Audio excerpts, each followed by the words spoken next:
there's a bit of drama that I've seen pop up in the timeline that I think you guys might enjoy. Sarah Stock is a right-wing influencer, currently working for Rift TV. You know, that Elijah Schaefer outlet, the one that helped PineSap set up his crowdfunding from the Jubilee discourse a few weeks ago. Sarah recently posted on Twitter a picture of her engagement ring with the simple caption, "I won." The replies were full of congratulations, and you know what? Good for her. Congrats, Sarah. But one reply stuck out like a sore thumb. Emily Saves America is another right-wing influencer, and she replied with, "the ring size," and a skull emoji, obviously throwing shade at Sarah Stock and her husband-to-be over the quality of the engagement ring. Morgan Ariel, a third right-wing influencer, chimed in by quote tweeting Emily, saying, "You give it up for free, ho. You might want to sit this one out."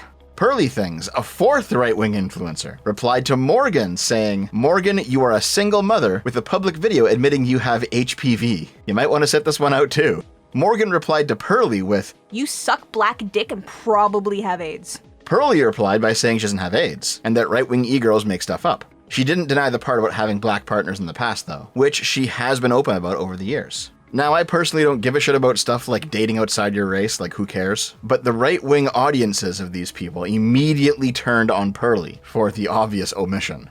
Emily also replied to Morgan by saying, "Morgan, your baby daddy abandoned you. You're raising a bastard child, but yet somehow, some way, you think you're better than me or anyone on this app? You gave it up for free, got left in the dust, and now post rage bait on X to supplement the inadequacy of your monthly child support payments."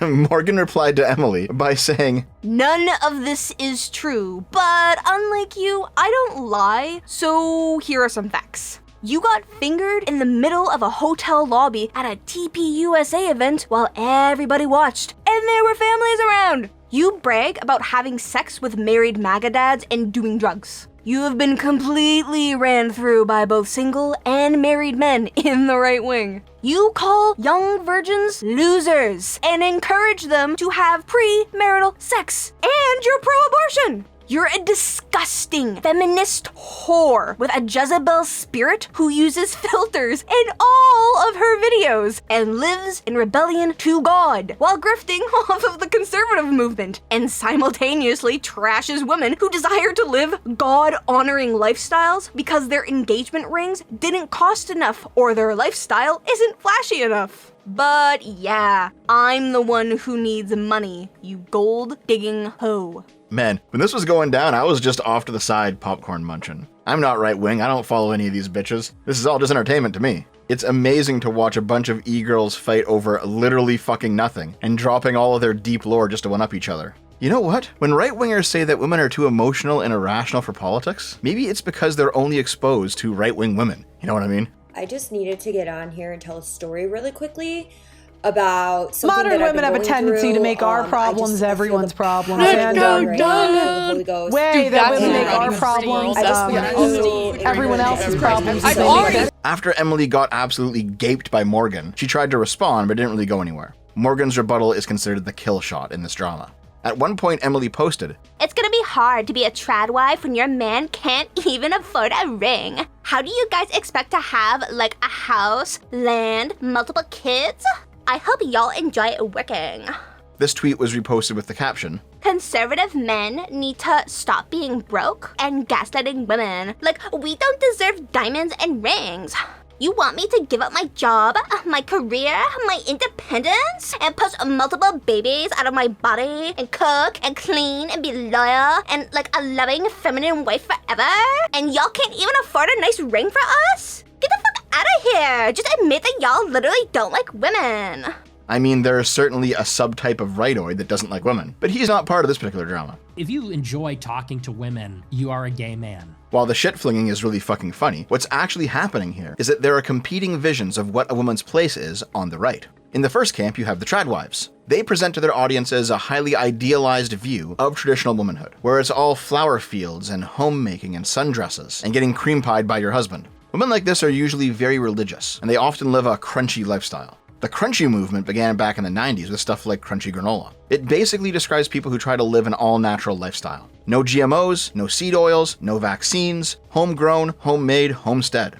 For a long time, this lifestyle was commonly found on the left. You know, with hippies living on communes, getting closer to nature, that sort of thing. But in the past decade or so, it's become more common on the right, as a reimagining of traditional living. Sarah and Morgan are at least in part in the tradwife camp, though Sarah doesn't claim that label for herself, and it is quite funny to see Morgan completely blast everything out there in a rather unladylike fashion. The second camp are the red pillar women. Emily and Pearl fall into this camp. Their version of femininity is still right-wing, but it's very modernist and materialistic. For them, a male's natural role is to be a provider, which means that women are to be provided for. A woman's role is to be attractive eye candy, hanging off the arm of a high-status male. Even though this is in no way traditional, they're still not feminist or LGBT positive or whatever. They revel in their own heterosexuality, and they feel affirmed in their value in part by contrasting their own heterosexual attractiveness, which they view as being homosexual degeneracy on the left. In other words, the left is full of feminized beta cucks, and the right is full of alpha males, and these girls want the alpha males. Where the tradwives pull from religion to inform their morality, the red pill women pull from material success and other markers of social status. The tradwife's ideal life is to have as many children as possible and submit to her husband, as God intended, and they view the red pillars as modernist degenerates, no different from the progressives that they believe are corrupting Christian America. Meanwhile, the red pillar's ideal is to be the trophy wife of a high-value male, who provides her with a high-quality life, and they view the tradwives as losers who settle for low-value males. Some of them, if they're intelligent enough to get to this point, might make the claim that tradwives who reproduce with low-value males are perpetuating low-value genes, and in that way they contribute to the degradation of American society. But 99% of red pill women are not actually smart enough to think that far ahead. There's been a slow-boiling civil war between these two groups for quite a while now, and while I don't think the drama that kicked off today's video constitutes a major fracturing on the right or anything, it is important to note that this didn't just appear from a vacuum. I talked about a similar phenomenon in a previous video, where red pill women were attacking tomboys for basically behaving like men. On a personal level, Sarah and Emily have been feuding for a while. Emily posted this TikTok where she blasts tradwives for promoting a false version of their lifestyle. Hate to call out my own party, but the young girls on the right promoting this like tradwife bullshit. I just want to make sourdough for my husband. That's great. I'm all for it. I promote traditional values. I understand. I have been working since I was very young. I don't really plan on stopping working. I suggest you find a hobby that makes you money. But you guys, guess what? Guess what, baby girl? That lifestyle working out, a man, a provider, you just get to sit at home, bake bread every day, slim to none. I would say none that's gonna work out for you, or quite literally anyone you know. You're actually setting yourself up for failure, because it could not be easier, if that's what you're gonna pursue, to be trapped by a man. Okay? Also, let's bring some other things to the table besides sourdough. Guys want to be mentally stimulated as well as physical, okay? But I'm just like, please, you guys are too young to be promoting this. And also, by the way, it's cringe. And you know what? She's correct here. One of the things that the right wing likes to pride itself on is being practical. You know what I mean, talking about the real world, how it actually is, meat and potatoes, not this idealistic progressive pie in the sky nonsense that doesn't work. Fair enough. But Sarah replied to Emily by saying, I've been seeing a lot of girls on the right counter-signaling the trad stay-at-home mom lifestyle lately. I think this message is ridiculous. Being a stay-at-home mom is not being trapped by a man. That's feminist BS. It's also not impossible. I have multiple friends in their early 20s currently who are stay-at-home moms. Also, my mom was. And same with most people I grew up around. You also don't need to have a career to mentally stimulate a man. I'm sure none of them care about that. Baking bread for your family is not cringe. It's actually more important than any little 9-to-5 email job you'd be doing otherwise. I could go on, but the main point is that I'm very tired of our big conservative voices constantly echoing these feminist sentiments with no pushback. And you know what? Sarah's also correct here, at least within her own paradigm.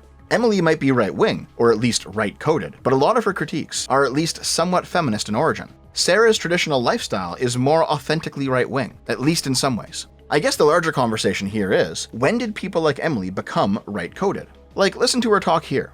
Alright, I'm sorry, but the amount of little fucking like 19-year-old white boys in MAGA hats who love to send me messages about how I need to find God and I'm a fucking degenerate and all this shit, why don't you fucking worry about yourself, okay? I'm fucking vibing, I'm crushing it, I'm having fun, I'm the life fucking party, something you'll never be.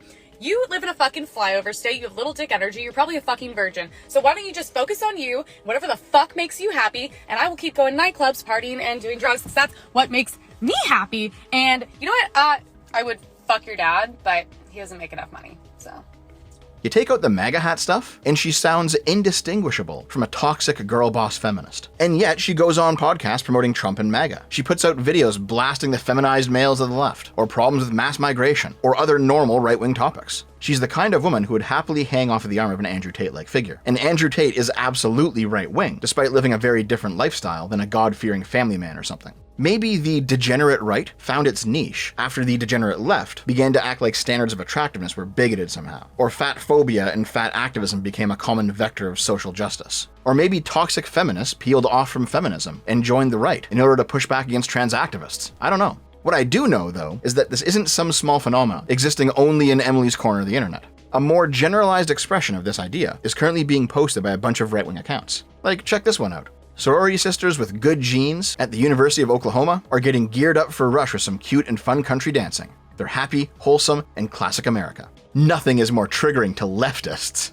This video is just a bunch of cute college girls dressed in vaguely country clothing dancing for TikTok. How is the left related to this at all? The purple-hair lesbians have to be furious that SEC sororities are back. Bro, I'm pretty sure that at least some of those lesbians want to fuck these chicks. In fact, statistically speaking, there's gonna be at least a couple of lesbians in that crowd. You know, it's still wild to me that purple-haired lesbian is considered an insult in 2025. Talk about degrading the fucking brand.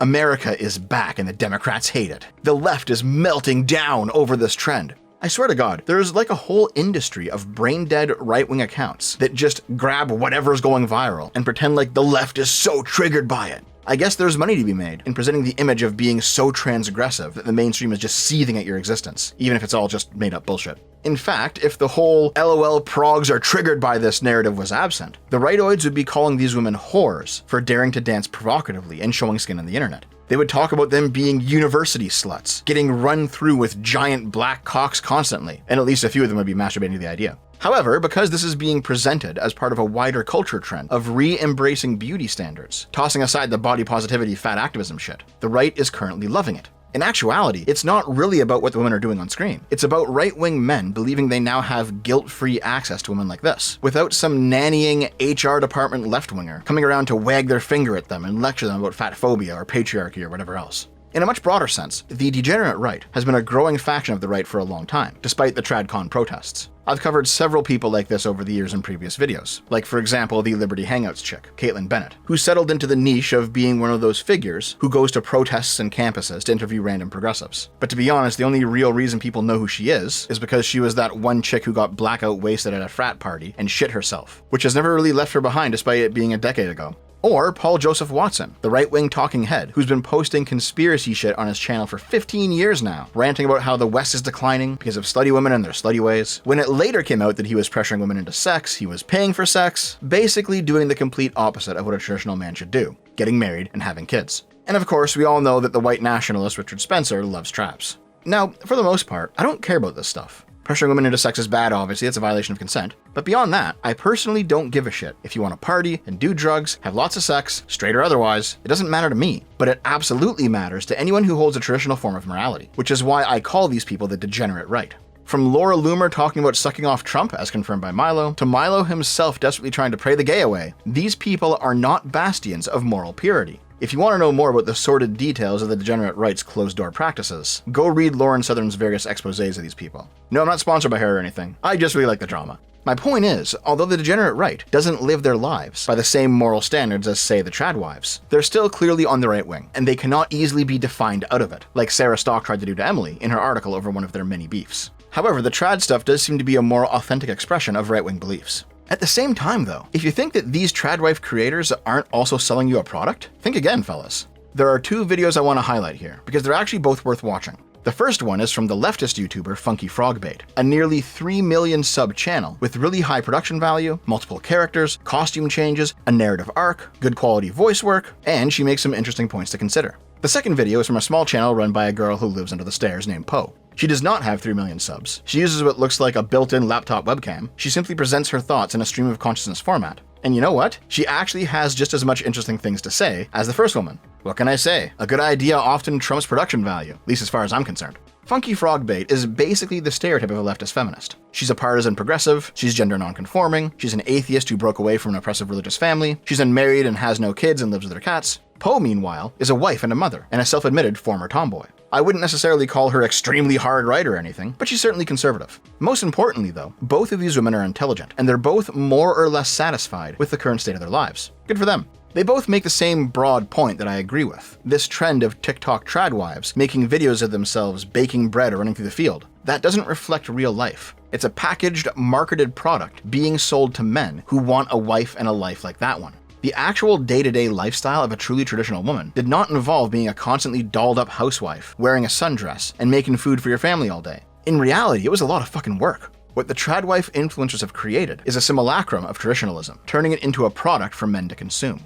The relationship between men and these tradwife influencers is not unlike the relationship between any other type of simp and any other female influencer. For example, look at some of the comments underneath Sarah's marriage announcement posts. It's a bunch of guys saying it should have been them! Both Frog and Po partially blame things on capitalism, though in my opinion, Frog is less aware about it. For example, near the end of her video, she says this. And I just think about how so many of us, since we were little, we were raised in this kind of boss babe feminist society that told us, you can be so much more than just a mom. You can be so much more than just a wife. And so many of us listened and we, tried to climb corporate ladders and we boss babed so hard. Now, we're a little bit boss babed out. But that's just capitalism, babes, and I don't think becoming a tradwife is the clever exploit you think it is. It's just exchanging corporate drudgery for another form of servitude, a form of servitude that has no salary, no HR department, and no 401k. Okay, it's just capitalism that women are burnt out from work and want to be homemakers. But then she says stuff like this. The tradwife influencer is a paradox, promoting a simple domestic life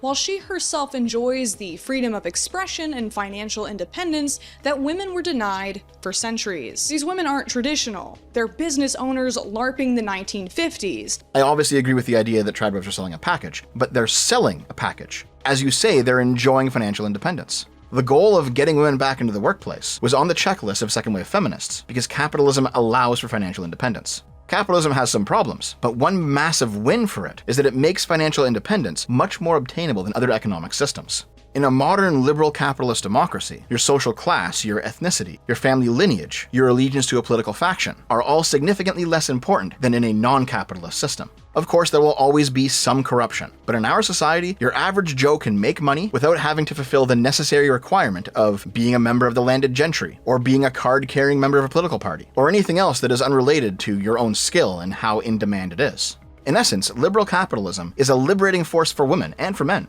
It allows them the most possible opportunity to obtain the resources to be independent in the first place. Po, for her part, doesn't fall into the same trap. She fully recognizes that while capitalism is a part of the problem, it's also a part of the solution.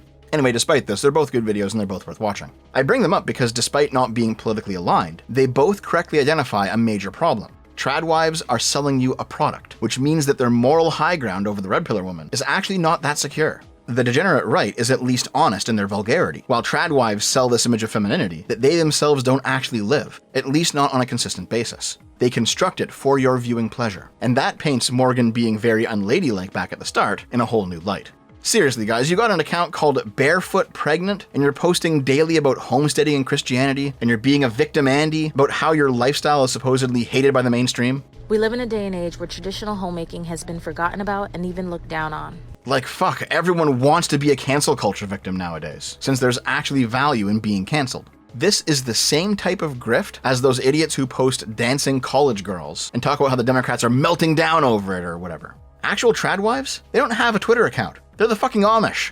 Anyway, as a liberal individualist type of guy, I personally don't care what kind of life you want to lead. Whether you want to be like Po, or Frog, or Sarah, or Emily, it's no skin off my back. But if there's something you should take away from this, it's humility. Yeah, Morgan might have blown Emily the fuck out in an incredibly viral, funny way, but the minute she unironically said, "I am holier than thou," you might as well just toss her into the pile too. And in case you think that I'm only saying this about women, no, it applies to men too. If your lifestyle works for you, that's great, but don't think that everyone else needs to follow it to the letter. And if your lifestyle doesn't work for you, then even though you should change it, that doesn't mean that it wouldn't work for somebody else. We're all different people, and even if a common piece of life advice applies to 99% of us, advice like graduate from school, get married, have kids, there's always that 1% with a radically different personality type who have to get by doing something different. And as long as they're not hurting others, that's fine by me, and it should be fine by you too. It was still really funny to hear about Emily getting finger blasted by married dudes at a Charlie Kirk event, though. Sounds like they're having more fun over there than any leftist polycule.